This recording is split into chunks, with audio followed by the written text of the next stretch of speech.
So, good morning everyone. Uh, Siguro naalala nyo nung start ng SEM, nung nag-syllabus discussion tayo, sabi ko na half lang ng subject actually tuturo ko, no? Yung first half ako yung magtuturo, tapos yung next half is si teaching assistant yung magtuturo. Kaso unfortunately yung si teaching assistant natin si Juan had to resign kasi he had to prioritize other things, no, in his life. So ang magsa-substitute kay Juan ngayon is yung nagbabalik natin na faculty member. So Sir Noel Villavicencio. He's a previous faculty member din from anong year nga ulit, Sir Noel? Yung nagturo ka? Kailangan, Kailangan okay. kasi Kala podcast ko to eh. student number. Kala ko student number eh. Hindi kailangan student number. Yun, so 2000, nagturo ako mga 2016, ganyan. 2016 onwards. 2016 tapos kailangan lang mag-resign ni Sir Noel kasi nag-focus siya sa business niya. Medyo big time kasi ito si Sir Noel. Uy! So big time engineer to si Sir Noel. So kailangan tayo on our best behavior tayo pag kausap si Sir Noel. Uy, anyway, number 1, hindi ako big time. Number 2, mas maganda pag mas masaya. Ayun, okay. yun lang.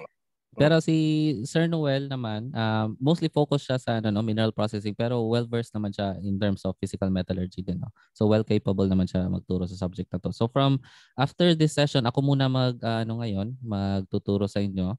Pero magiging observer natin si Sir Noel ngayon, no? And he can chime in whenever he has something to add during the lecture. And he can also ask you a few questions, no, kung gusto niya na mag-participate yung class, no. But after this lecture, so after reading break, siya na yung totally mag-handle ng class natin. Tapos ako, I'll just support him through yung mga paggawa ng exams, etc. etc. Pero the bulk of the lecture will be from Sir Noel na. Okay? So siguro let's give Sir Noel a big round of applause. Pwede ba yun? Through the... Oo, sir. Dapat naka-ready ka Ano, ng sound effects mo dapat. meron namang dito online na applause. So may mga nag-applause naman. Thank you for the feedback, guys. Okay? So pwede siguro tayo mag-start na, no? And again, Anyway, sir, bago mo nag-start, sir, may sige, request go. lang ako. Okay, pwede ako mag-request ng 5 minutes, yung bago matapos yung class, 5 minutes lang na mag-usap tayo ng class, kasama yung class. Yun lang, sir.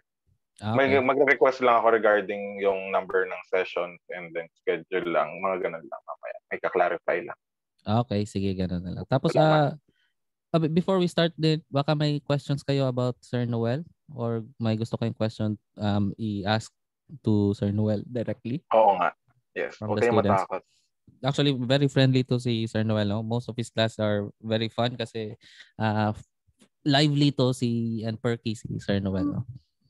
Yun talaga personality niya. Yan nga. So, huwag kayong matakot anytime.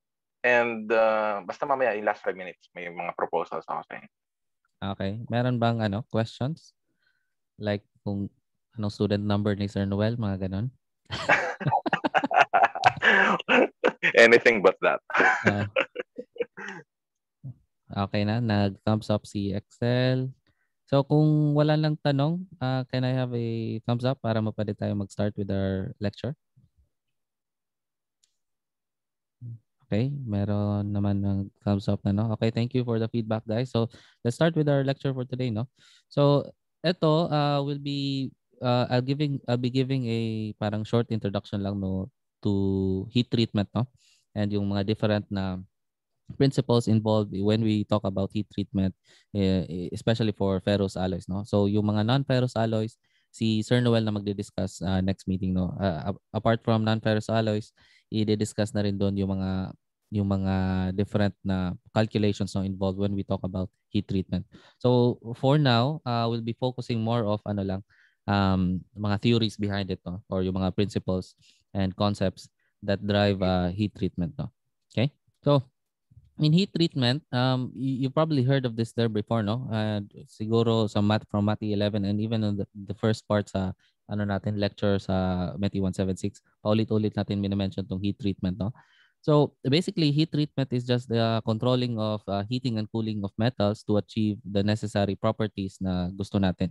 Okay? So we all know that when we apply certain heat treatment conditions, nagbabago yung internal structures ng material natin, and when it changes in internal structures, we can control how we can by changing those internal structures, kaya natin ma-predict yung magiging useful na properties niya, which will indicate kung ano yung parang appropriate na use case niya when it is applied in service conditions, no?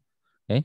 So in heat treatment, pwede natin roughly ano siya, no, ma-divide into two categories. Meron tayong tinatawag na hardening na category. This is when the heat treatment is ang objective ng heat treatment is to produce a material that is harder, a final product that is harder than the original product from which it came, no? That's opposite naman pagka meron tayong tinatawag na yung second type, which is the non-hardening or the annealing na type heat treatment.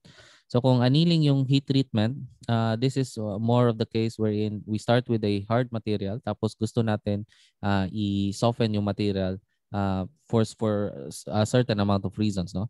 So you might be wondering bakit mo naman gugustuhin yun, no? So kumbaga, is there any advantage to having a softer material as compared to a stronger material? So one of the few cases na mangyari to is for example, meron tayong subsequent process, like for example, we start with a hard material, tapos yung material na yun kailangan natin siyang i-forge, no, or kailangan natin mag-apply ng certain amount of stresses para ma-forge siya into a shape that we want. So siguro ang best example dito is something like swords, no? Kunwari, yung basic na forging of swords. So if you have swords, gusto mong nag-start siya with a blank na metal, no? And that blank metal is shape natin siya through the application of different forces and stresses, no? Tama? But remember that yung usually in general, no, pagka the harder the metal is, the brittle it becomes. Okay? So if we can imagine a parang stress strain diagram, and let me just take out my saglit lang class set up ko lang yung tablet ko. Okay. So we can imagine yung stress strain diagram natin. So kunwari ganyan. Usually it has the shape of parang ganyan, no? So this is your stress strain diagram. And we from Math 11 na discuss na yung different na parts ng stress strain diagram, no? And what's particularly important for us is itong area under the curve na to. Okay? So yung area under the curve na to, this is what we call as yung toughness ng isang material, no? So the larger the area under the curve, the more energy it has or the more energy it can absorb before it can fracture. Okay? When you have a harder material, usually shorter yung magiging nila. Yung area under the curve is smaller because shorter yung distance ng o kumbaga shorter yung width ng plastic region nila. So if this is your yield point, ito yung fracture point, itong distance na to, itong plastic region na to is only short, no? So usually brittle yung tawag natin sa material na yun. So if it's perfectly brittle, then magmamatch yung yield strength dun sa dun sa fracture point natin. Okay? So this is a typical itsura ng isang ng parang a hard material. So it's very hard, mataas yung yield point, pero yung fracture point niya is mababa lang, no, in terms of elongation or ductility. Okay? So when you have a softer material, usually mababa yung niya, yung yield strength or yung point kung saan magsa-start siya mag-plastically deform, pero yung point at which fracture siya is quite large, no? So ito yung gusto natin kung babalikan natin yung example natin sa sa forging ng sword. Gusto natin na when we are forging the sword, we want it to be a soft material, no? Gusto natin soft siya such that kaya natin siya ma-deform without it fracturing.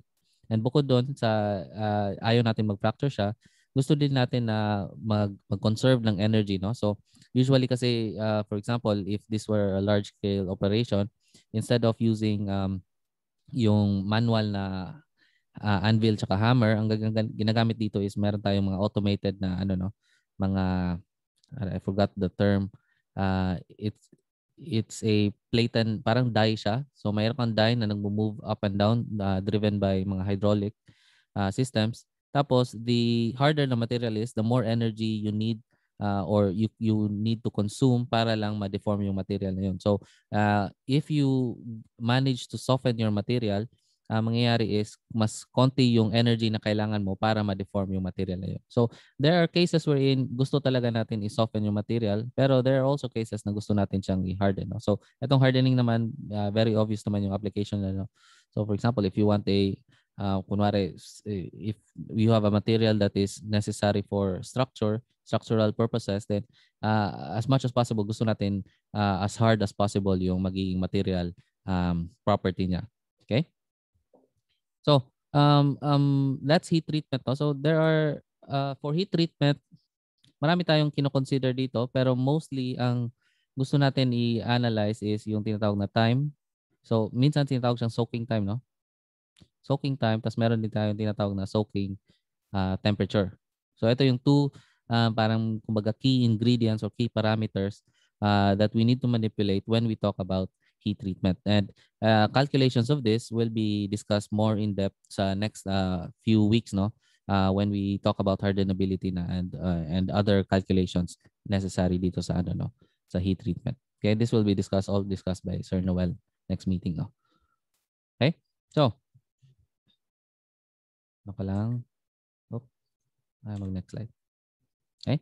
So, we will categorize them, no? So, again, pagka for different na alloys, meron ding different na parang terms na specific terms na ginagamit for the for the heat treatment of those alloys. So, let's start with yung mga softening techniques muna, no? So, non-hardening technique can be called softening techniques or pwede ring annealing techniques, no? Okay? So, for the non-hardening techniques for the non-ferrous type of alloys, meron tayong tinatawag na stress relief anneal and meron din tinatawag na process anneal. So these two, ang pinakaiba lang nila is yung parang temperature, no? So different alloys kasi have different na parang temperature ranges kung saan nagkakaroon siya ng transformational changes doon sa internal structure na. So it all has to do with kung ano yung level of change na gusto mong mangyari doon sa internal structure ng material natin. Okay? Stress relief, as the name implies, is just relieving of stresses, no? And usually when we talk about stresses in the internal structure of a material, we always talk about dislocations, no? So stress relief is essentially parang annihilating those dislocations. So if you can annihilate dislocations, na stress relief nyo na yung material natin. Okay? So process anneal is when we bukod doon sa stress relief, also when we do process anneal, usually inherent din na nagkakaroon siya ng stress relieving, no? Pero you take it to another level such that meron kang mga transformational changes na gustong gawin dun sa material mo. And later i-discuss ko kung ano yung, or I'm not sure if sakop siya dito sa lecture na to, pero in sa heat treatment madi-discuss yung different stages in in the annealing process, no. So later i-discuss ko yun more fully, no. Then that's for your non-ferrous alloys, no. But for ferrous alloys, meron tayong different levels ng ng parang heat treatment. We have your normalizing, we have your full anneal, tapos we have your spherodizing anneal. And later titingnan natin kung ano yung differences between the final microstructures of each of these ferrous alloys and or each of these annealing techniques. And what is actually or what are the parameters needed para ma-achieve tong mga yung annealing techniques na to. Okay? So, again, ang goal ng non-hardening techniques or softening techniques is to, number one, relieve stresses, which is in terms of dislocations. So, we also increase the softness of the material, that is saying na tinataasan natin yung ductility niya. And again, dun sa diniscuss ko kanina na when we increase the ductility, we also increase the area under the curve, which is the measure of toughness, no? So in softening techniques, there are certain microstructures na gusto natin or indicators na nagsasabi na na-achieve natin yung softening na gusto nating or yung softening na objective natin, no, for that particular process. Okay? So For ito, this is for we'll focus on ano muna no, yung mga uh, annealing techniques for your ferrous alloys. So yung first is what we call as yung normalizing techniques, no? Okay? So we can see here itong graph na to, this is just a zoomed in version of the phase diagram of our Fe3C diagram, and siguro at kung mapapansin nyo, ito actually yung parang region kung saan nakalocate yung eutectoid point. Okay, so just to give you a sense of scale, no, search lang natin yung Fe3C diagram. Okay, so ito siya. Yung zino-zoom in na version na yon, ito, nandito tayo. Itong sa particular area na to.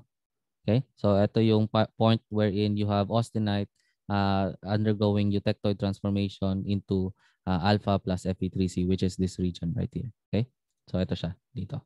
Okay, so there are several lines of interest sa atin, no? So we have in particular, meron tayong 3 lines, no?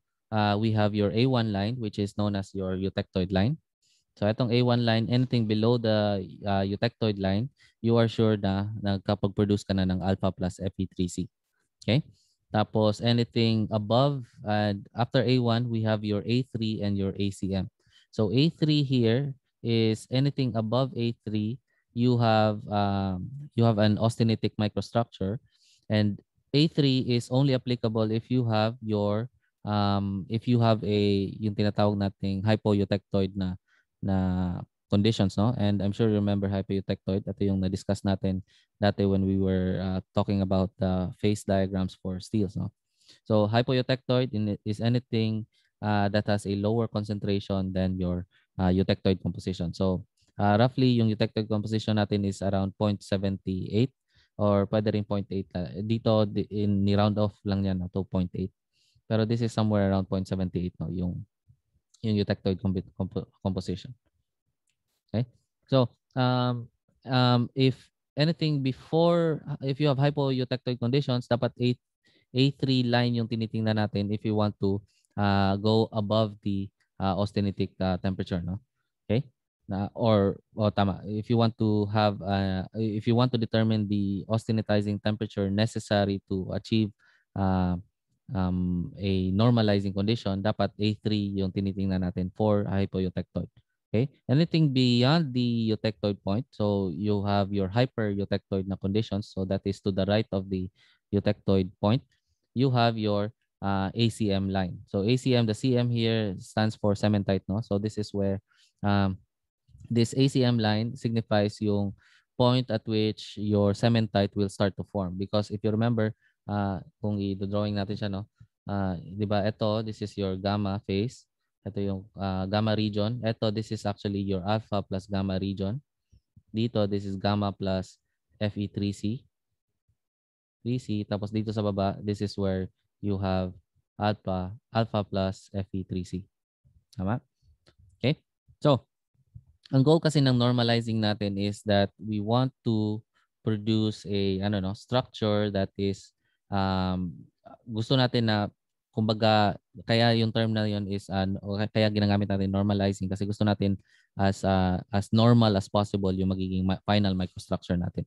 Okay? So, for us to be able to do normalization, again, di ba, sabi natin on our discussion of CCT diagrams, no, kung naalala niyo yung continuous cooling diagrams tsaka yung ICT diagrams, is that para makapag-produce tayo ng other microstructures of steel, you always start with the austenitic temperature. Okay? So, ang first na objective natin when we do normalizing is for us to be able to produce the yung fine perlite, kailangan mag-start tayo with a parang homogeneous na microstructure, no? So kumbaga ang homogenization kasi is sort of a reset, para siyang reset button, no? Para gusto nyo i-reset yung microstructure, no? You always start with homogenization, and ito yung common theme for all for most of heat treatment that is, no?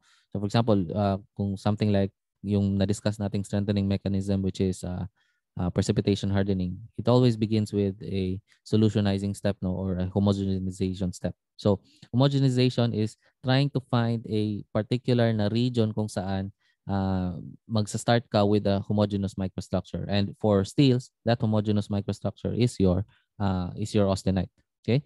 So for to begin, depending on the composition, kailangan lang you go above your A3 line or above your ACM line.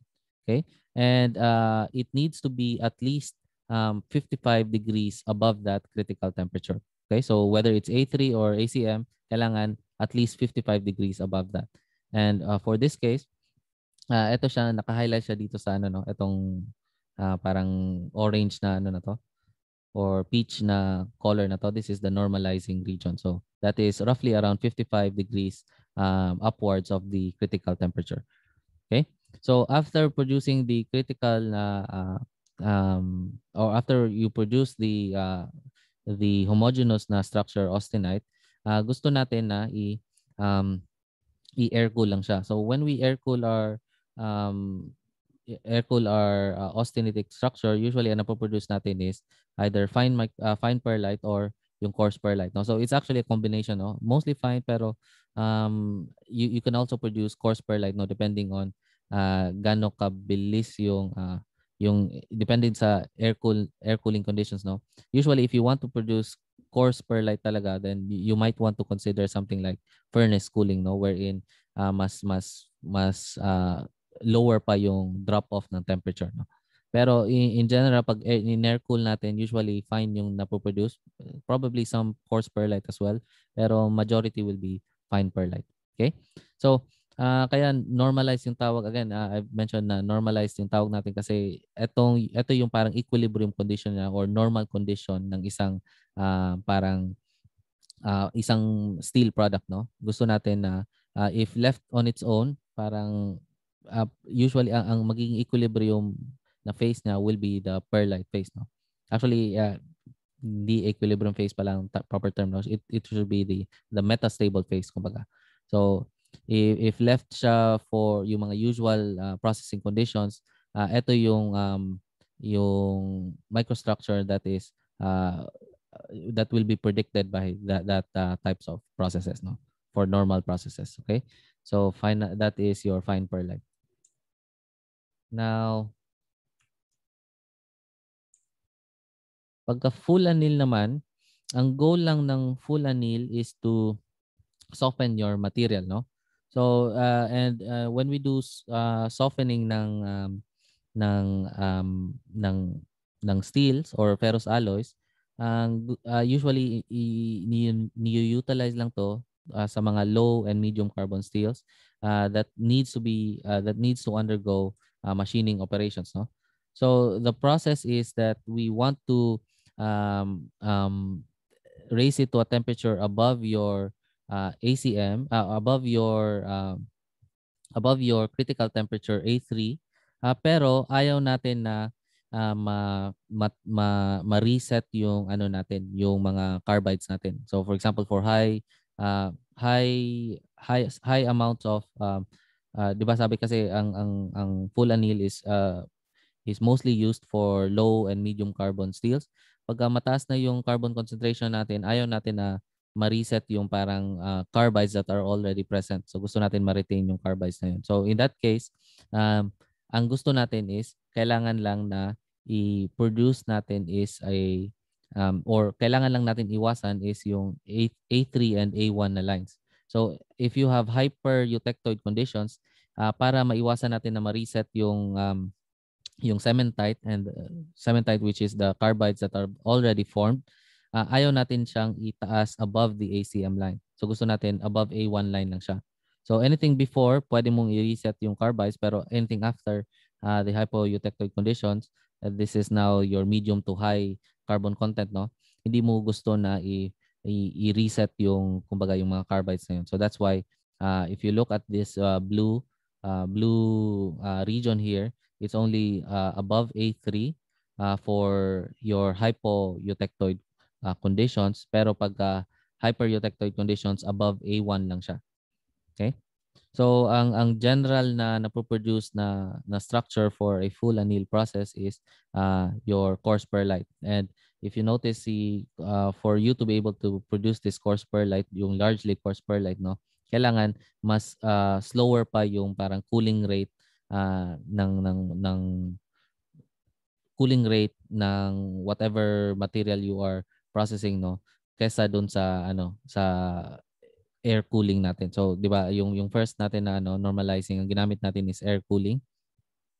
Dito, instead of air cooling, kung gusto natin mas slower pa, furnace cooling yung gagamitin natin.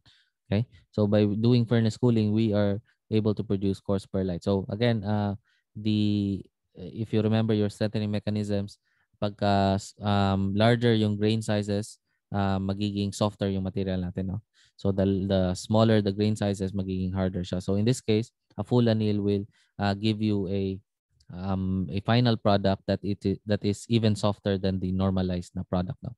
So we usually do this pagka meron tayong parang yung sinabi ko kanina na merong subsequent process that requires forming of your product into other shapes, no? And for you to ensure na hindi magbe-break yung product na yun, kailangan you want the softest material as possible, and therefore full anneal could be the process of choice for you, no? Okay? So in the two na diniscuss ko, you always you'll notice a pattern, no? It always begins with a heating stage, tapos after the heating stage meron tayong parang cooling stage, no? So if you will track the parang heat treatment profile, it always has something like ganito. You ramp up the temperature, tinataas yung temperature. Sometimes yung material hindi na sinasama sa ramp up, no? Pero in most cases sinasama yung material sa ramp up. Kasi at high temperatures, magkakaroon kasi ng thermal shock yung material natin pagka pinasok natin siya cold, no? So kailangan in most cases sinasama siya during the ramp up stage, which is wala namang, kumbaga, there is no negative drawbacks pagka sinama natin during the ramp up stage yung material natin. Okay? Ang siguro baka ang magiging drawback lang is mas mataas yung energy na kailangan, no? Kasi if you remember from thermodynamics, if you have a material that is already inside, nag-absorb din yung material na yun ng heat. Therefore, it will take you a larger amount of heat para ma-attain mo yung temperature na needed.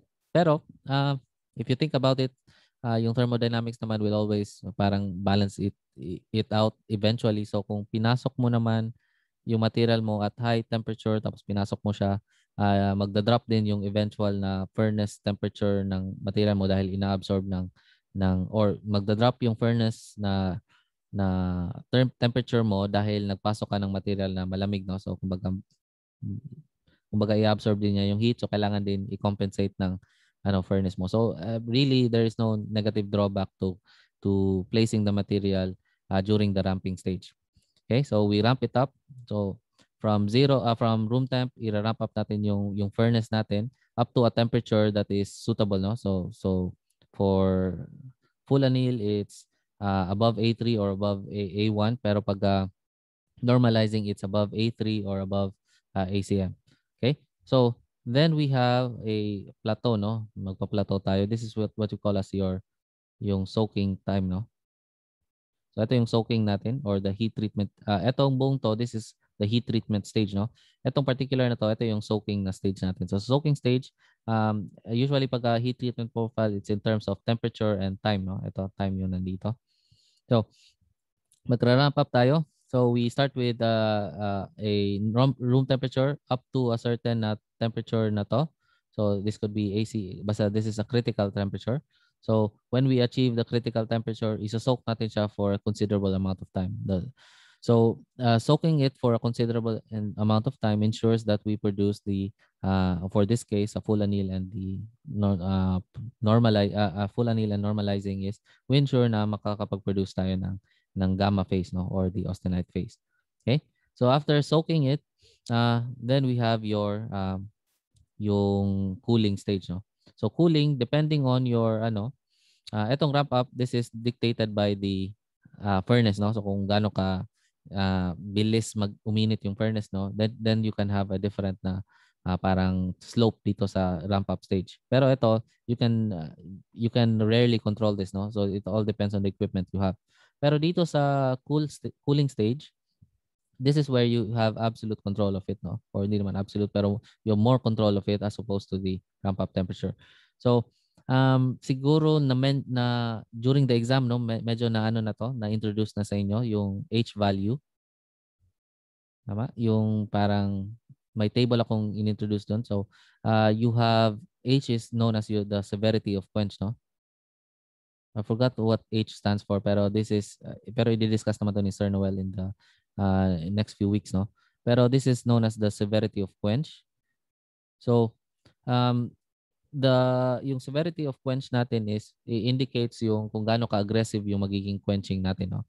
So, um, yung different na materials, yung quenching na medium, we call kunwari air, oil, you can have air, oil, tapos ano pa ba yung nasa exam? We have brine, tapos you have water. Brine is just salt water, no? Air, oil, brine, water. Ito yung common na ginagamit na quenchants, no? We call this as quenchants or quenching mediums or media. Tapos meron ding with agitation, without agitation, no? So depending on this has a particular na H value or severity of quench na value, no? And doon with each H value, meron siyang kakibat na parang cooling rates, no? So siguro sa exam nakita nyo naman yung different na parang cooling rates per quenching medium, no? So dito, based on the quenchant of choice, magkakaroon tayo ng different profiles dito. And the different profiles will give you different na microstructure. So for normalizing, again, kailangan natin na makapag-produce tayo ng fine perlite. So that's why we use air cooling. Pero kung gusto natin na steeper or softer yung slope natin, more tapered, kailangan natin i-furnace cool siya. So meron pa palang air, meron pang furnace cooling dito. Furnace cooling. Okay? So this is actually arranged by, baliktad to, no? Dapat i-swap out to. Kung gusto mo i-arrange by severity of quench, parang furnace yung pinaka least severe, tapos yung most severe is brine. Okay?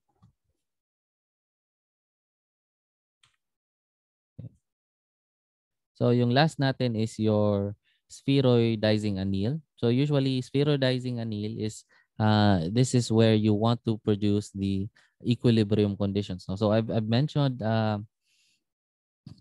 siguro kailan ko ba mention to? I think I mentioned this sa sa yung pinaka first lecture natin, yung discussion on the phase diagram. I mentioned na si perlite is not actually the equilibrium phase, no? Si perlite, yung perlite natin siya yung metastable. It's a metastable phase and siya yung common na nakikita natin in pagka normal na processing conditions lang wherein magkakast tayo ng metal. Usually ang napoproduce talaga is perlite wherein meron tayong alpha plus Fe3C.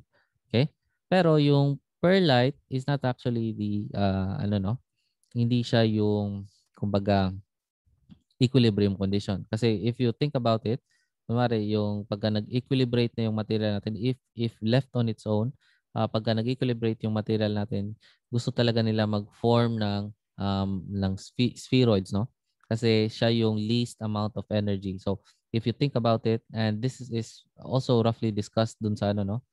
Actually, it is discussed in depth pala doon sa natin, nucleation and growth. Yung, kumbaga, if you want to lower the energy in terms of different phases, no, kailangan i-match nyo yung, o kumbaga, kunwari ito, no, although sa nucleation na discussion, it was for liquid and parang liquid and solid yon. Pero dito, ang gagamitin natin is meron tayong two solid, no? Solid 1 and solid 2. Okay? So, ang ano kasi is meron tayong volume free energy, meron tayong tinatawag volume free energy, tapos meron din tayong surface area uh, free energy, no? So yung volume free energy is the energy associated with producing the bulk volume of whatever precipitate this is, and for your steel this is your Fe3C. So ito yung Fe3C natin. Okay? Tapos yung surface area is the interfacial free energy between the interface of your Fe3C and the interface of your ano tawag dito, of your host metal, which is in this case is the alpha, no? Okay? So ang case kasi nito is if you increase the volume, kunwari increase mo yung volume na to, ini-increase mo yung volume free energy ng Fe3C. Okay? Tapos pagka decrease mo naman yung pagka in-increase mo yung volume na yon, so kumbaga lumalaki yung surface area niya. Pag in-increase mo yung volume, if for the same amount of volume, no, kunwari, if you have this one kumpara sa kunwari ganyan. So kunwari nag-coalesce tong dalawang to, na coalesce meaning nag-ano sila, no, nag-combine sila to form a larger na particulate or precipitate, para ganyan. If you compare this, actually mas lower yung free energy nito, overall free energy nitong configuration na to as compared to the overall configuration ng or overall free energy ng configuration na to. This is because dito mas mababa yung this has the same volume free energy, no? Kasi kumbaga same volume lang sila eh. Kapag kinumbine mo to, itong volume na to, let's just say may certain volume V1 to and this is certain volume V2, then this V3 here is just equal to V1 plus V2. And because they have the same volume, same lang yung volume free energy associated with the production of that Fe3C, of the volume of that Fe3C. Pero, ang pinagkaiba is, magkaiba yung free energy na associated with the surface area niya. If you notice dito, mas malaki actually yung surface area for these two as compared to the surface area of this just one larger na particle, no? So, siguro ang best way to imagine this is just think of the Philippines, no? If you think of the overall mass of the Philippines, yung parang, although this 2D siya, so if you think of the overall na parang area ng Philippines, maliit lang siya compared to the United States, no? Sobrang laki ng United States kumpara sa Philippines, pero mas mataas actually yung coastal area natin because mas marami tayong islands. Tama? So you can think of it that way na parang ito parang coastal regions to, itong mga to. So the more parang islands or the more parang mga precipitates, so if you have another configuration kunwari ganyan, the more precipitates, same volume lang, kunwari itong total volume ng each precipitate na to is the same volume dito. And for a certain amount of a certain composition, no, dapat equal talaga yung amounts of precipitate na puproduce, no. Tama? That makes a lot of sense, no. So kunwari nasa 1% carbon tayo. So whether that 1% carbon na still exists in this configuration or this configuration, yung total volume ng precipitates na napoproduce niya should be the same, no? Okay? Pero ang pwedeng magkaiba is yung surface area ng each precipitate, yung overall surface area na yun. Kung ganito siya, sobrang taas ng surface area niya. Tapos pag ganito siya, sobrang baba ng surface area niya. Okay? So, if you think about it, yung pinaka maliit na surface area is actually, again, is this one, no? Ito yung pinakamaliit na overall surface area as compared to this type of configuration. And therefore, dahil siya yung pinakamaliit na volume surface area, siya yung pinakamaliit na energy na required for this system to exist. Okay? So, kumbaga siya yung smallest free energy. And again, from thermodynamics, alam natin na yung system natin will always find its way towards the lowest na free energy configuration. Okay? So, if you started off with this one, eventually, if you left it on its own and with the appropriate amount of parang driving force, no, and in this case for heat treatment, it's always in the presence of high temperatures, no. Kung mas mataas yung temperature, mas madali o kumbaga mas active yung system natin to achieve the whatever equilibrium condition na hinahanap niya. So in this case, ang hinahanap ng system natin is to find a configuration wherein large yung amounts of precipitates, tapos circular yung shape or kasi ito i-discuss to more in detail sa sa 147 actually through yung discussion of volume to surface area ratios, no. Ito sa 177 na ito madi-discuss, pero ang shape which has the lowest the highest, I should say the highest volume to surface area ratio is actually a sphere, no. That's why if you notice in most of nature, no, pagka if you allow a system to assume a shape, it will always choose the spherical shape, no, kasi yun yung lowest free energy.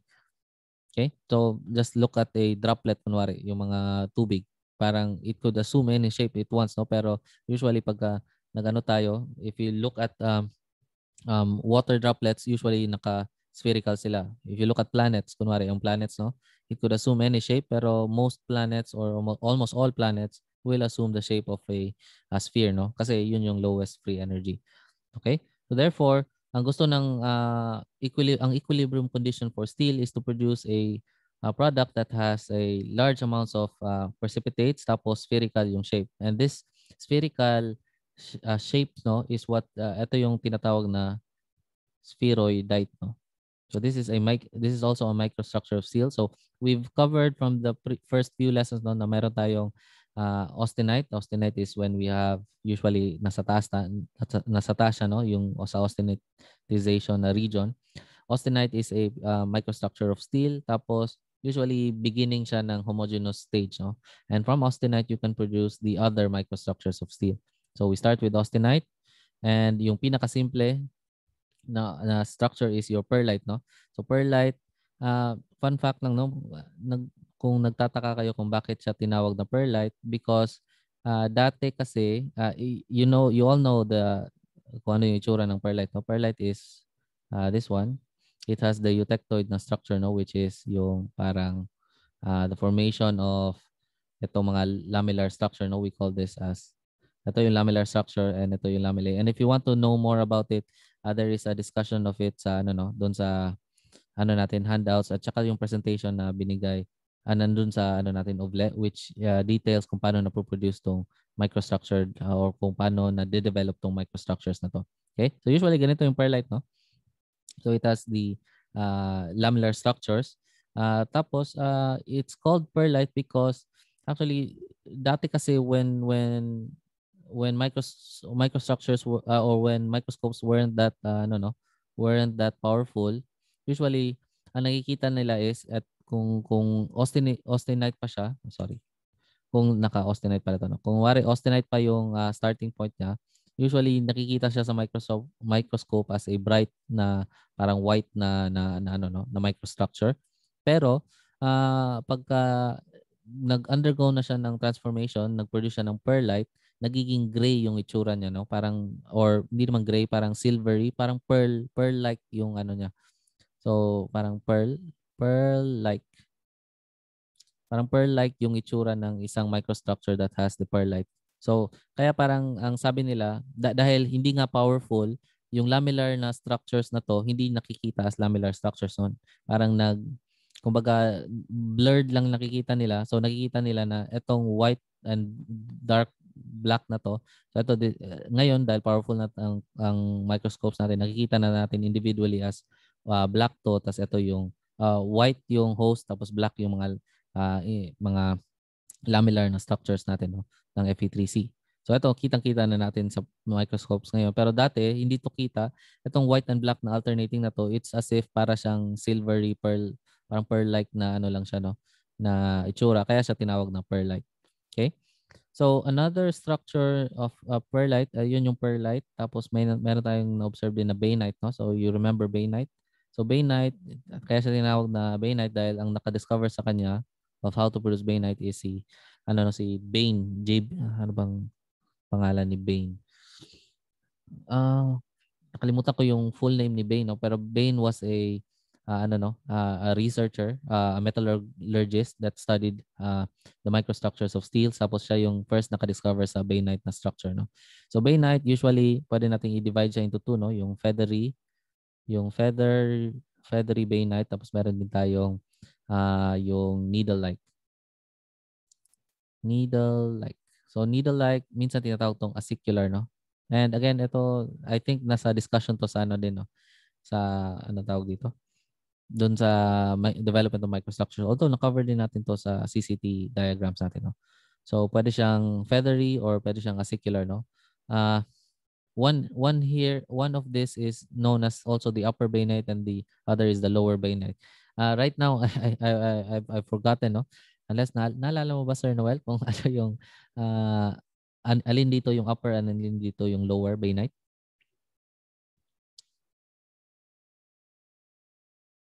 Diyan pa ba si Sir Noel? Baka later siguro. So anyway, isa dyan is the upper bainite and isa is the lower bainite. Okay? So after bainite, meron pa tayong isa, no, yung martensite. Ito na-discuss din natin, no. Martensite is produced we wait lang. Tatabunan pala ng mukha ko yung lipat ako dito sa taas. Okay. So, 'di ba na-discuss na natin yung martensite, no? Although not in great detail, no?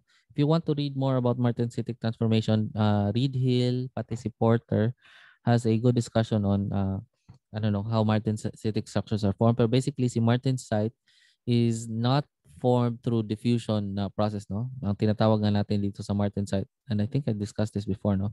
Tinatawag natin dito is this is known as a diffusionless na transformation, no? Okay? So, hindi siya ang transformation niya is not because of the diffusion of different particles to or different na parang from different na atoms o metal atoms to different na parang crystalline na lattice spots, no? So hindi ganoon yung ano niya. It's because of parang they call it as a military yung ito yung term na ginamit nila, no? Military na transformation because as opposed to civilian transformation, which is yung diffusion based na transformation wherein lahat ng atoms can just move freely around trying to find the lowest energy. Itong diffusionless transformation, itong military, it requires na specific atoms move in a particular way, no, na sabay-sabay sila nagmo-move such that na-produce nila yung martensitic structure. And itong martensitic structure na to is only produced when you achieve a certain amount of cooling, no? Parang cooling rate.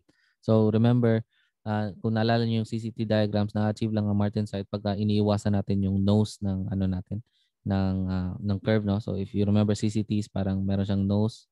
Pag naiwasan mo 'yan, ibig sabihin kaya mong makapag-produce ng martensite structure. So it requires a great deal of cooling or a high amount of severity of quench para makapag-achieve ka ng diffusionless transformation. So again, nag-comment si Noel, ni Sir Noel, no? Upper bainite is the feathery bainite and lower bainite is the acicular. Thank you, Sir Noel. So eto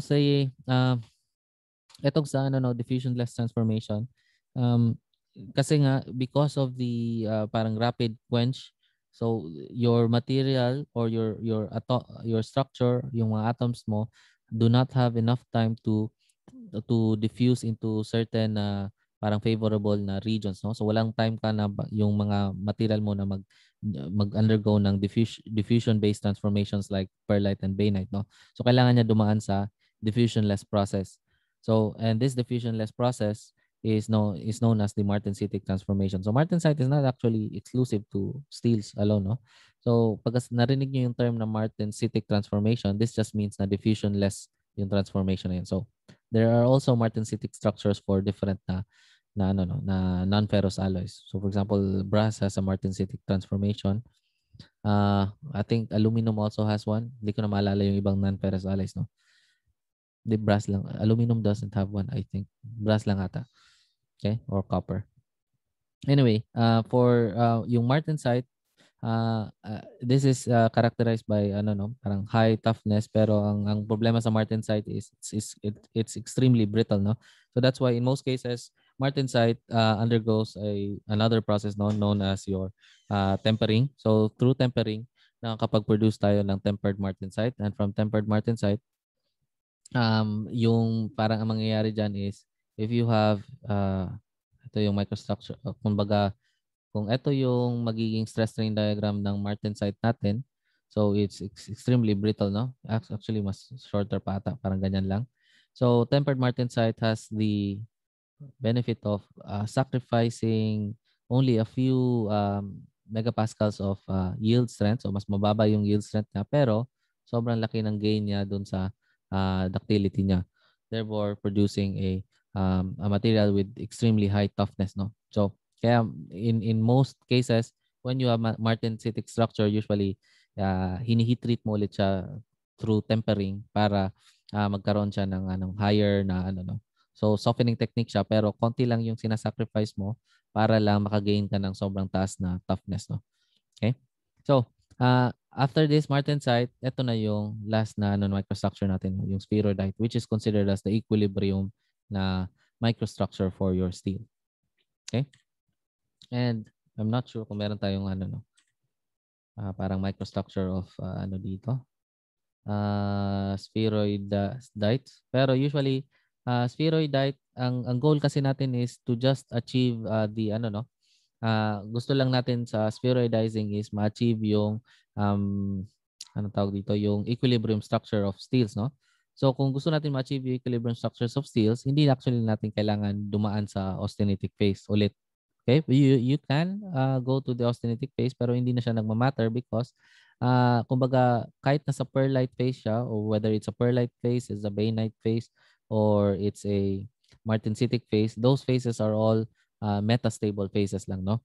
So therefore, if you leave it for a considerable amount of time, if you leave it long enough at high temperatures, ang nangyayari is yung spheroid, yung yung microstructures which is pearlite, martensite, bainite will eventually decompose, no, and form the equilibrium structure which is your spheroidite, no. So ang requirement lang dito is that i-increase natin siya to a temperature, the highest amount of temperature na kaya natin magawa without it transforming into a new phase, which is just below the A1 line.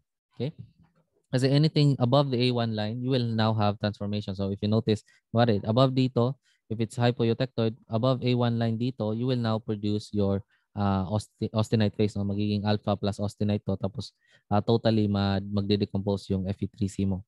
Tapos dito naman, pagka tinaas mo naman dito, you'll produce gamma plus Fe3C, and in that case, si alpha naman magde-decompose into austenite. Okay? So let me draw that again, no?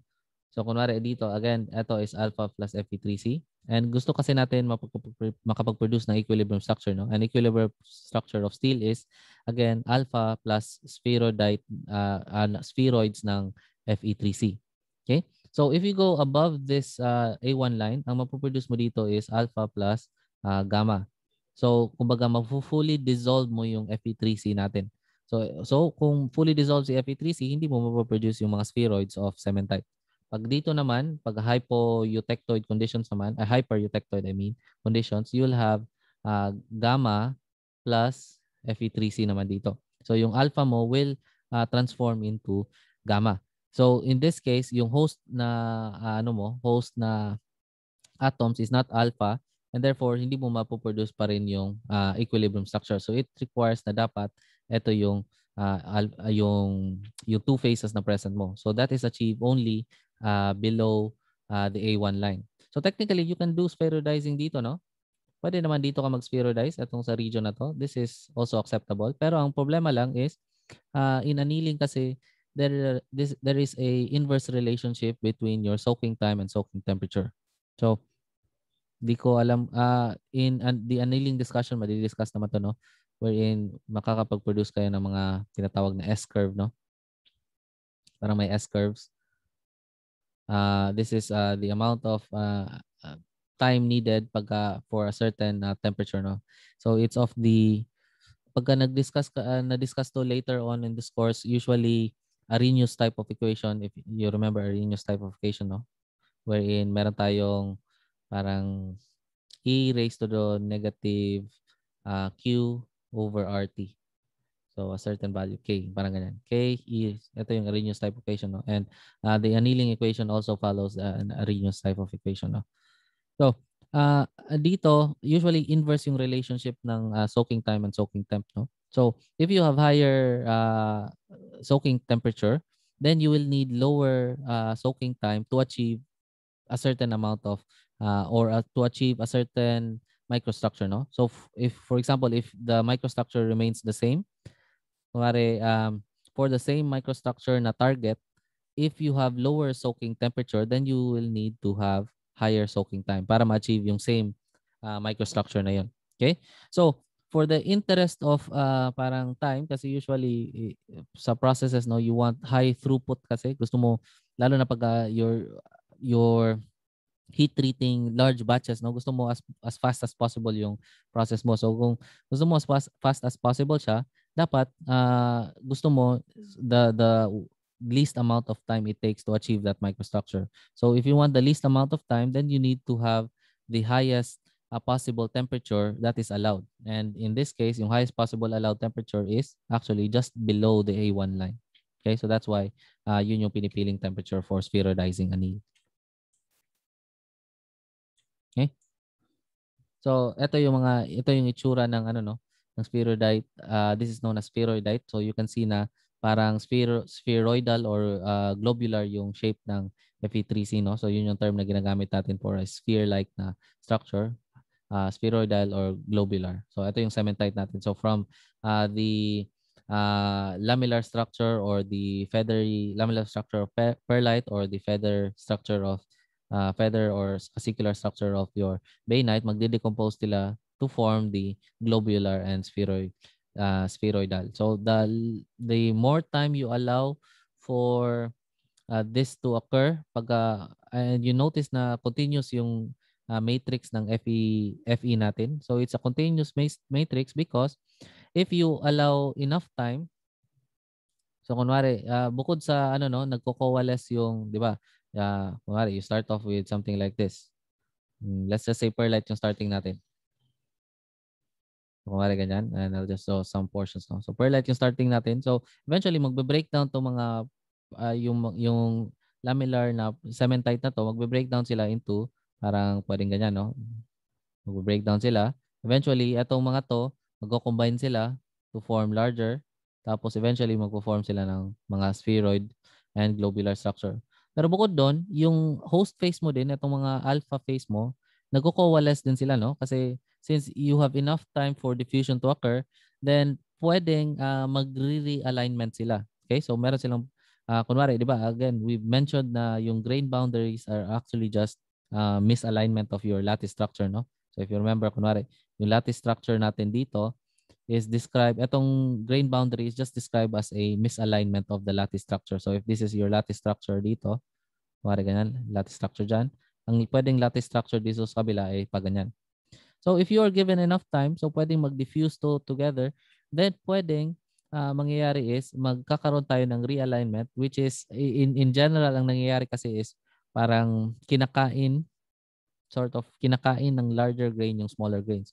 So the way it occurs is, for example, if you have a large grain na ganyan, tapos in between a small grain, ang normal tendency is, kunwari itong alpha na to, itong mga alpha na to will grow out consuming this smaller alpha. So parang yung mga atoms nila papasok dyan, magdi-diffuse siya dyan. So mag-smaller in size to and mag-grow larger in size yung alpha. And eventually, mangyayari is lahat ng mga alpha natin, itong mga alpha phase natin will produce so posible na from here, magiging ganito siya, no? So from multiple, pwedeng maging ganyan na siya. Tapos kinain na nila yung mga smaller na alpha. Tapos from here, magko-coalesce pa sila even more. Coalescing again is just the combination of two, parang nagko-combine yung dalawang grains, no, to form a larger grain. So pwedeng magkakaroon siya ng ganyan. So this one, the formation of alpha into one continuous matrix, isang matrix na lang, wala ka na makikitang grains halos, no? Or kung meron man, parang long range na yung mga grains natin, no? Kasi imposible naman na magkaroon tayo ng parang entire structure na single crystal lang, no, unless we sinadya natin na magkaroon ng single crystal process, no. Pero in general, parang makikita natin is one large matrix because usually pag kunwari under the microscope, ito lang nakikita natin. So meron tayong tinatawag na long range na parang long range na grain such that yung isang grain is larger than the microscope area na tinitingnan natin. So essentially, meron pa rin namang grains siya, pero if you look at it under the microscope, dahil sobrang large ng grains, it appears as if isang continuous matrix lang siya. So that coupled with yung pag-produce ng globular yung pag-coalesce ng mga Fe3C natin will produce this type of structure wherein wala kang halos makikitang grain boundary, no? Kumbaga isang buong alpha lang to plus mga globular na Fe3C or spheroidal Fe3C na nakadisperse. Tapos if you leave this for even longer amount of time, posible na magkaroon ka ng smaller quantity of Fe3C pero larger yung sizes nila. Okay? Usually may parang sweet spot 'yan eh. So if you leave it, kung masyado namang matagal mo siyang iniwan, posibleng magkaroon ka ng too soft of a material, no? Because again, if you remember sa yung natin, discussion sa strengthening mechanism, precipitates actually provide nagpo-provide sila ng kumbaga they provide hindrances for dislocations to move. And when you have hindrances to dislocation movement, yun yung tumataas yung hardness natin. Okay? Pero if the precipitates are large enough and they are no longer parang hindi sila dispersed in a manner that can prevent hindrances to dislocation movement, then hindi nagiging super soft naman yung material natin. And if you know if you read on iron, no, iron is actually alone is actually just a very soft material, no. Ang nagpapatigas talaga sa iron is actually the presence of carbon, no. And pero that presence of carbon usually naka siya, no. Yung structure nila usually in the form of pearlite and bainite such that naka-dispersed sila tapos yung structure nila is such that nakaka-hinder ng dislocation movement. Pero when you have something that looks like this, yung spheroidite na minsan hindi na to nakaka-stop or nakaka-hinder ng dislocation movement, no, dahil sobrang laki na nila tapos sobrang liit na ng quantity nila. Yung pinaka-effective na precipitation hardening is when you have small dispersed na precipitates, all uniformly dispersed precipitates across the entire na host matrix, no. Okay?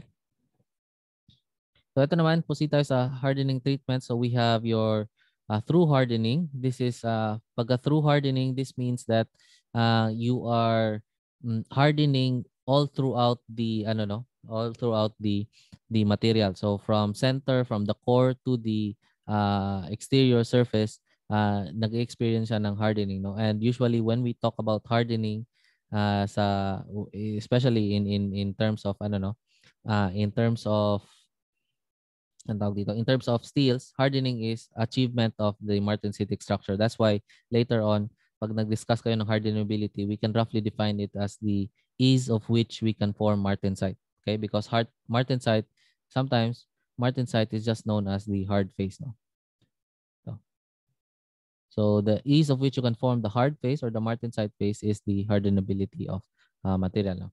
So kung through hardening, this is where you produce a material that is porphyros, that is, no, siya yung makakapag-produce tayo ng martensitic structure all throughout the quenching or all throughout the material itself, no, from core to surface. So you might be wondering, pero paano nangyayari yun? Kasi if you look at it, pag nag-apply ka ng heat treatment, ang natural tendency lang niya is mag-diffuse yung material mo such that nakaka-lower siya ng hardness. Parang you can't imagine a case wherein tumitigas yung material mo because of the application of heat. And this is also your usual experience in with metals, no? So or kahit anong material, no? Usually almost all materials pagka iniinit nyo siya, lumalambot siya. Plastics, pag ininit yung plastic, lumalambot siya. Kunwari, if you have low melting metals, pag ininit nyo, usually lumalambot din yung mga metals na yun, no? So the way hardening works for metals, no, is not actually through the heat treatment or not actually through the heating or the soaking phase, no. It's actually achieved through the cooling phase. Okay, so dito na nagmamatter yung cooling, no. So remember, ramp up, soaking, tapos etong quenching stage, no. So if you have a slow cooling, rarely ka makaka-achieve ng hard phase, no. Usually softer yung ma-achieve mo. Pero if you bring it down fast enough, so sobrang steep ng parang quenching rate mo. So again, this is temperature and temp, this is heat treatment profile. Etong stage na to actually yung magdidictate kung hardening or softening technique yung mai-introduce mo. Okay? So, of course, this stage is also important to because again, yung hardening din can also be attributed to I don't know. Kailangan kasi mag-produce tayo ng homogeneous na parang resetted, if that makes sense, no? Parang before you can produce a hard phase, kailangan mo muna i-reset yung microstructure mo, and that's why importante din yung soaking phase nito. Pero the bulk of the hardening occurs during this stage, no? Ito ng quenching stage. Okay? So, um pagka if you talk about hardening technique for ferrous alloys, this is usually through quench hardening, no, or production of martensite. So again, key dito is you want to produce the martensitic structure. Pero pag non-ferrous alloys, usually it's through precipitation hardening. And precipitation hardening, ito mas i-discuss to in the later pero I think I've already discussed some of the aspects here, no, in precipitation hardening. Usually you start with the solutionizing stage. Solutionizing muna, that is basically homogenization, no. Hahanap ka ng isang region um kung saan homogeneous yung phase mo, and for steels usually siya yung gamma, no, gamma region. So after solutionizing is the quenching stage, and the goal of the quenching stage is to produce again a supersaturated solution. So ito na discuss ko na dati. Try nyo na lang balikan yung notes nyo, no, kung naku-confuse pa kayo dito. So quenching is para makapag-produce ka ng supersaturated solution, and the goal for the supersaturated solution is that para when it comes to the third stage, which is the um, aging stage, para pag nag-aging ka na, you are assured na finely dispersed yung magiging precipitates na mag-crystallize out of the supersaturated phase. Okay? So yun yung nangyayari pagka precipitation hardening. So usually pag non-ferrous, ito yung method of hardening, no? Pagka ferrous, it's usually through martensitic transformation. Okay?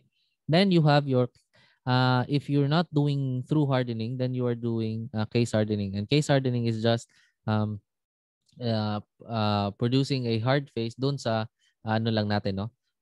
Doon lang sa external surface. So there are many cases wherein we can where we want to do this, no, instead of just through hardening. So if you think about kunwari yung sa ball mill, no? If you think about ball mills, in ball mills kailangan kasi na yung balls na ginagamit that is used to parang crush or comminute yung mga certain ores natin, it needs to be externally, gusto mo na hard siya such that hindi siya hindi siya ma-penetrate or hindi siya masa-scratch.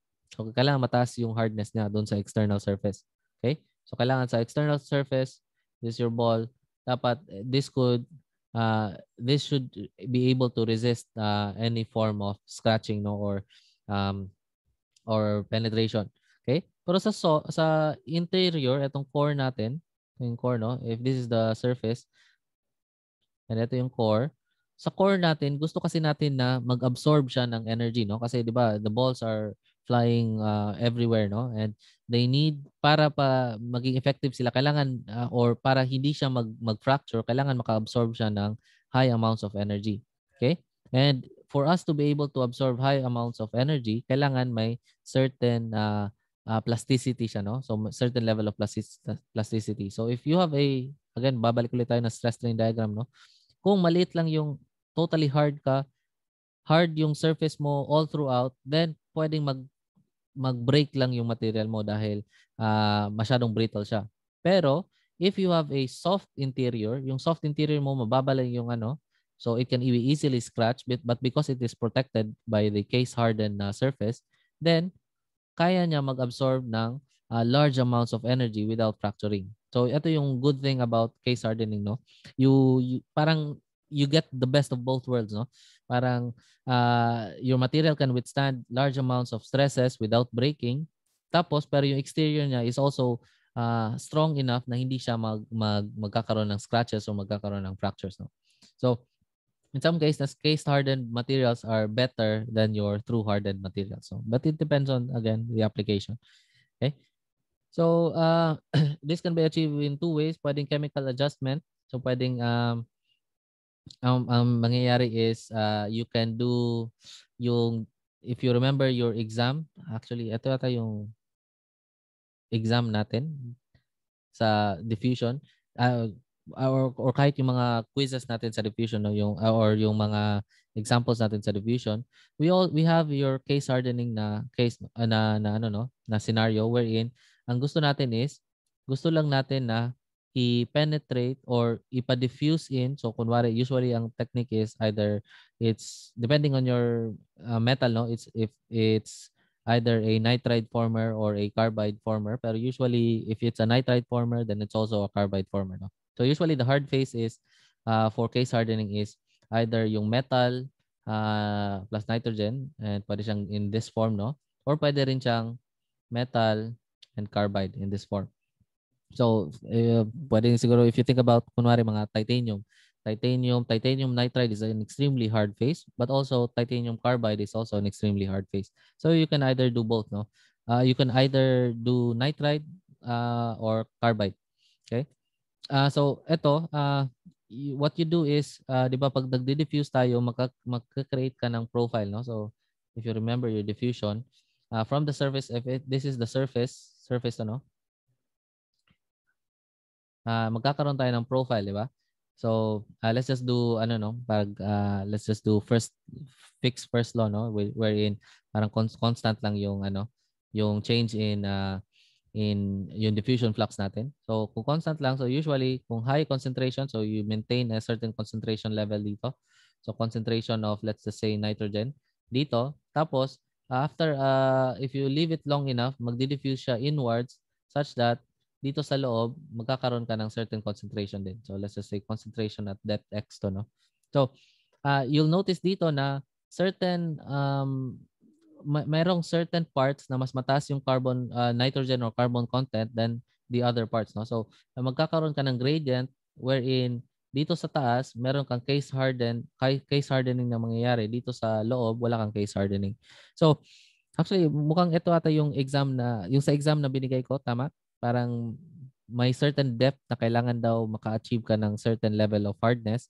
So, yun yung mga cases na yun, no? So, through case hardening, pwedeng, or through the diffusion, I mean, magkakaroon tayo ng case hardening scenario, no? And that is through chemical adjustment of the different na nitrogen, either nitrogen or carbon content. And for steels, usually carbon content, no? Kasi in general, the higher the carbon content, the higher the carbon content, the tougher or the stronger your steel is.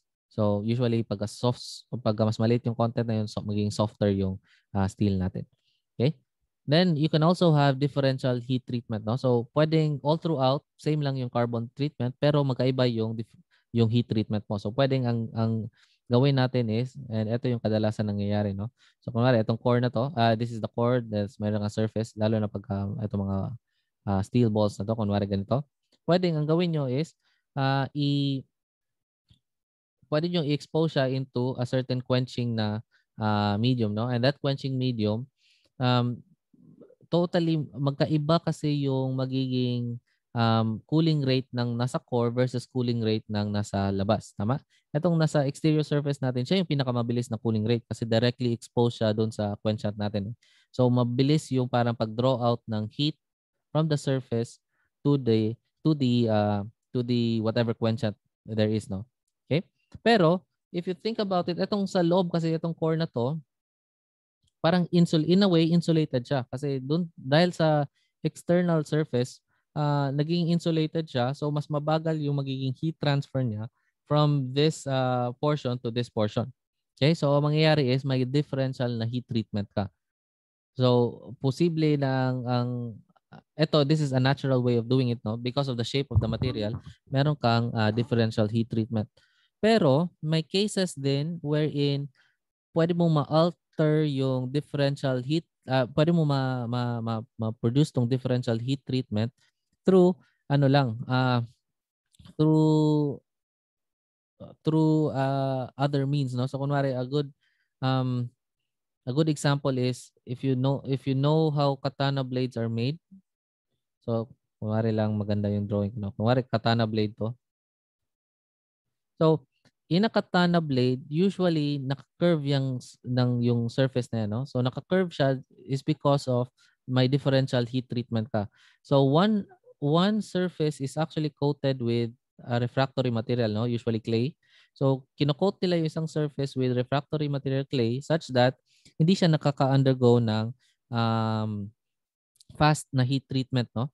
So, ang mangyayari is yung dito sa yung cutting edge nyo will produce the martensitic phase. So, yung martensitic phase siya dahil gusto mo na siya yung penetrating na edge, no? Siya yung parang matulis. Dapat one of its properties should be also dapat matigas siya. Okay? Pero ayaw mo kasi nagbe-break yung material mo. So, therefore, itong back edge niya, itong dull edge, usually siya yung perlitic phase. So, softer siya pero kaya niya mag-absorb ng more energy, no, without breaking. And similar to yung example natin sa steel ball, no, wherein si core can absorb pero si outside surface can be hard, no. So, ganito ginagawang katana blade. And kaya differential yung heat treatment nila is because of the application of a refractory, which is usually clay yung ginagamit nila, no. So, by applying clay dito sa edge na to, so sa dull edge, nagkakaroon ka ng different na microstructures and therefore different properties. And because si martensite kasi iba yung parang ano niya, no, parang volume niya as compared to the volume na napoproduce ng ano. Kaya nagbibigay siya ng distinct na yung curved blade ng katana. Doon nang nanggagaling yung curved blade na yun. Okay? So, mukhang tapos na ata to.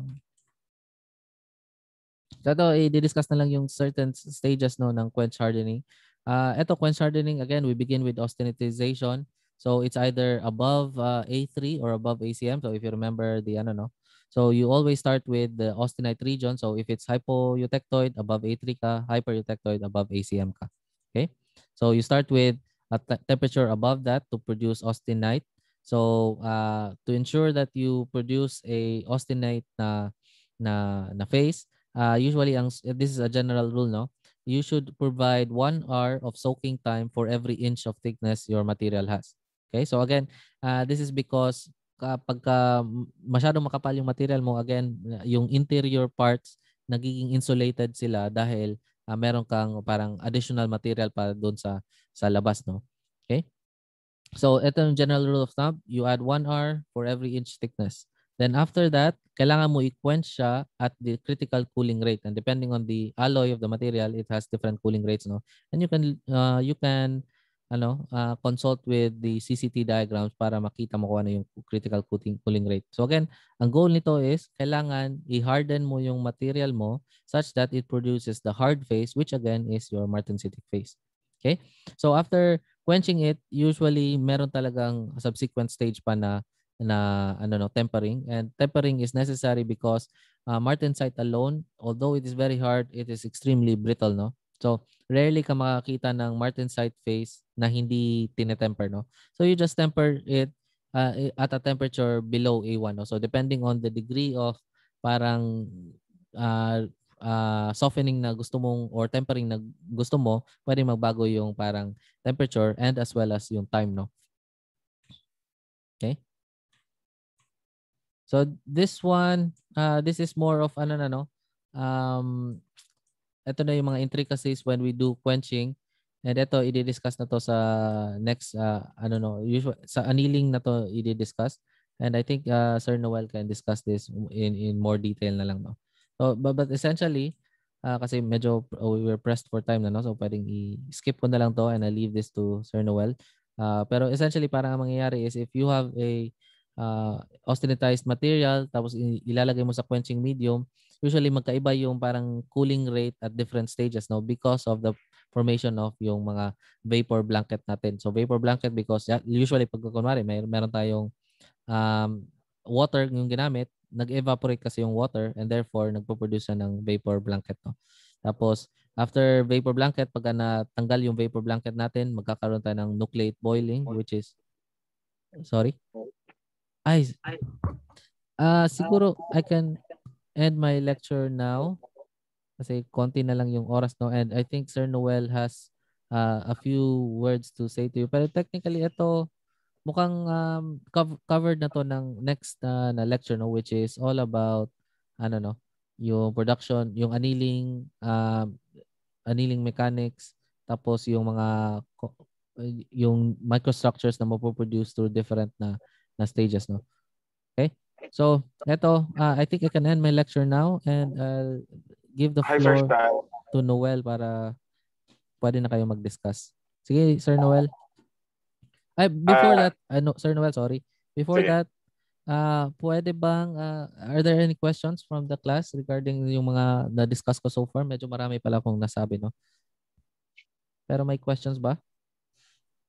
Kung may questions, you can direct it to the chat. Pero kung walang questions, can I get a thumbs up or yes button para so merong mga nag-thumbs up na. Okay. I think marami namang nag-thumbs up. So thank you for the feedback, guys. And with that, I can give the floor to Sir Noel. Sir Noel, go ahead. Hi, Sir Stan. Thank you very much. So, napansin ko lang, sir, parang 5 lang yung students ata nyo ngayon. Normal yung ganito. 5? Hindi ko alam. Parang dati kasi umaabot sila ng 8 eh. Pero anyway. Hindi, I just want to set my expectations kasi when Okay. kapag ako na yung nag-take over. So, base sa usapan niyo with the class, sir, when yung next meeting niyo dapat? Dapat ang next meeting is dahil every Tuesday dapat nang meet, no? But because of the reading break that spans from 29 to 5, mukhang sa next meeting sa 6 kayo magmi-meet. May Tama ba? 6. May Okay. 6 to.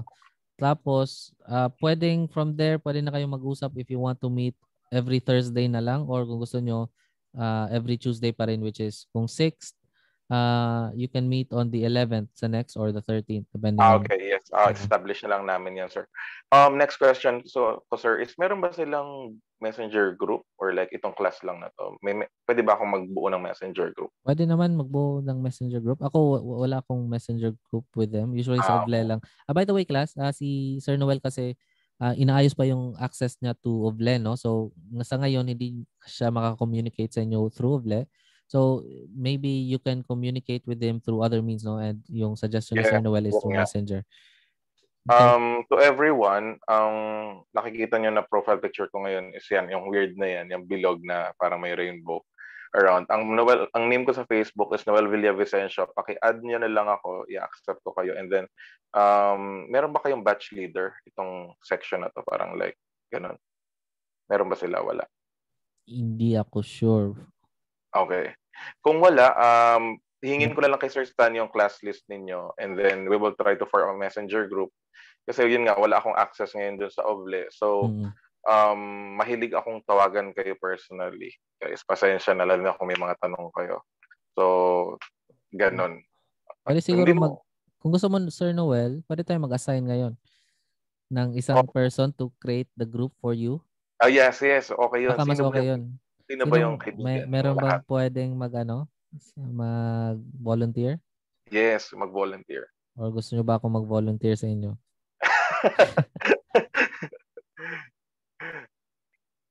Sino ba yung parang ano sa inyo? Muse. Di ba may Muse? Siya yung parang kilala ng lahat. may muse. Sino yung nag-laughing emoji? Si Excel. Mukhang Tingin si ko Excel. sa Excel. Sa Excel. Baka yun yung ano niya. Parang raise hand niya. Nagkamali lang siguro siya. Gusto niya sigurong raise hand kaso nagkamali. And Yes. nag-agree si Naya. Yeah, oo nga. Excel, okay lang ba? Ikaw mag-coordinate. Paggawa lang naman ng ano. I-add mo si Sir Noel on Facebook. Yes, sir. Sige Okay po. lang? Yes. Okay. Thank Tapos, you. first time request ko lang din yung class list nila. Okay lang. Class list, okay. Send ko lang. I-send ko Send na lang sa inyo. Okay, sir. Tapos for the messenger, kayo na lang ni Excel yung Yes, mag-coordinate. kami na bahala. Don't worry, Sir Stan. Officially Okay. na-turn over na sa akin ngayon. And then, Oo. posibleng hindi ko sundin, what I mean is, susundin ko pa rin yung lecture slide na to, pero may mga gagawin siguro akong hiwalay. Yung mas komportable ko na gamitin. Okay lang naman. Pero ito yung pattern na susundin ko. What I mean is yung flow na susundin ko. Ito rin yan. Okay, sige. Tapos ano din, by the way class, if Sir Noel request, pwede din na mag-meet kayo twice a week. So there are certain topics kasi from here on it requires rigorous calculations, no, na baka kailangan niya ng extra time pa bukod sa 1 hour and 30 minutes na pinoprovide ng ano. So baka pwedeng mag-meet kayo 2 times a Twice, week, no? twice a week. Twice a week. Pero Kami depende naman. Kayo na lang mag-usap. kami lang mag-usap kung anong mga Okay. Sige. So, yun. So, officially, mukhang last lecture ko na to. Pero in case na kailangan mo ng guest lecturer, Sir Noel, sa podcast mo, pwede naman ako. Tapos, yun. I hope you have a great time with Sir Noel, guys. Tapos, again, si Sir Noel is a very talented na professor. Sobrang fun niya na professor. So, feel ko mag-enjoy kayo with his lectures. Nagsasalita ka ba, Sir Noel? Parang walang lumalabas. Kasi hindi ka naka-mute. Wala kaming naririnig, Sir Noel, if ever nagsasalita ka.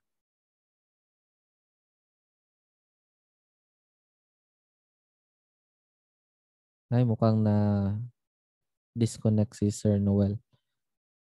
So, yun lang siguro. I don't think makaka-reconnect siya. I-message ko siya. Okay, sorry kasi may ibang ano pa pala si Sir Noel class after this, so kaya siya nag-leave.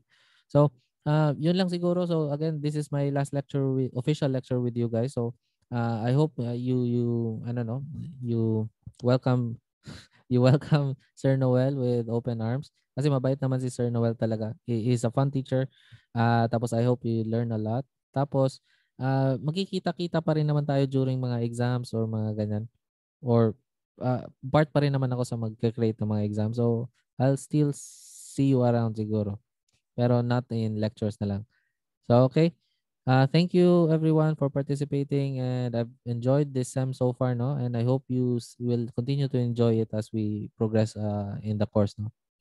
So, again, thank you and for the last time, sana masarap yung ulam nyo later. Bye, guys. Thank you, sir. Bye-bye po. Okay, bye-bye.